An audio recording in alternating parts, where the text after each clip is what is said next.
menyambut saya memasuki pendopo Aceh Tengah.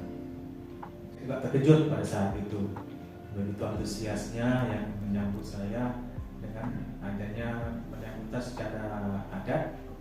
Saya disempangi dengan kain khas. Jadi saya itu lahir di Medan.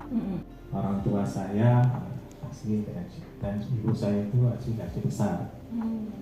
Besar lahir di Muntasi, Kabupaten Muntasi, Aceh Besar.